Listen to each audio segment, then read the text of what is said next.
Sometimes if you want to find out why a politician is so horrible, it really is as simple as the old adage, follow the money.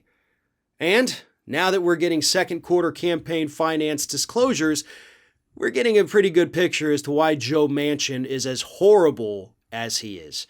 Turns out on June 27th, Joe Manchin received a rather small, let's be honest, donation of $1,500 from the Fox News Political Action Committee, which, according to reports, is essentially funded by Rupert Murdoch, the owner of Fox, Lachlan Murdoch, the CEO of Fox, and other Fox executives. They have basically set up this political action committee so they can funnel money to politicians that they like. And of course, Joe Manchin got some money too. Now, again, we're talking about $1,500.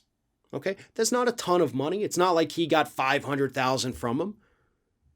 But whether it's $1 or $1 million, this helps to show us that Joe Manchin isn't picky. Joe Manchin isn't one of those individuals in Congress that has a conscience and says, no thanks, I'm not taking money from your evil media empire. Instead, Joe says, oh, don't mind if I do. Hoo-hoo. And that shows you who he is as a person. In addition to the Fox Corp PAC, he also took money from Pfizer, Johnson & Johnson, T-Mobile, AT&T, Warner Media, Honeywell, FedEx, basically all of the corporations that have done horrible things or that lobby for horrible things. Joe Manchin is a corporate puppet, and that is what we are learning from all of these financial disclosures. Now, those of us who have been in this game for a long time, and unfortunately I have been doing this for closer to 2 decades at this point, we know this. We have gone through Joe Manchin's campaign donors election cycle after election cycle after election cycle. But Joe Manchin has never received the attention, the nationwide attention that he is receiving right now. And that's why these financial disclosures, these donor disclosures, might be more important than ever, because people are finally starting to pay attention to the guy. Because he is one of the individuals that is almost single-handedly holding up any kind of meaningful legislation.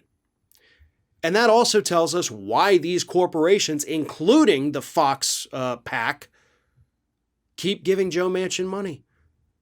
In the case of Fox, they understand that if Democrats are able to pass things, if they're able to do anything that's good for the American public, like the stimulus earlier this year that Democrats managed to get passed, they know that that's bad for Republicans. Same thing with the PRO Act, the For the People Act. These things that have overwhelming, the infrastructure package, another great example, things that have this, broad bipartisan support out there in America. Joe Manchin is essentially, through this corporate money, being paid to make sure those things never become a reality. So the next time you hear Joe Manchin speak, or you see a headline with Manchin says this is unrealistic, just remember this. Those aren't his words because he's not smart enough to come up with his own words. Those are the words of Fox News. Those are the words of the U.S. Chamber of Commerce. Those are the words of corporate America coming out of the mouth of Joe Manchin. And he's doing it to protect the status quo, to make sure that nothing fundamentally changes, even if Democrats are in charge. That's how Joe Manchin gets paid, and he wouldn't have it any other way.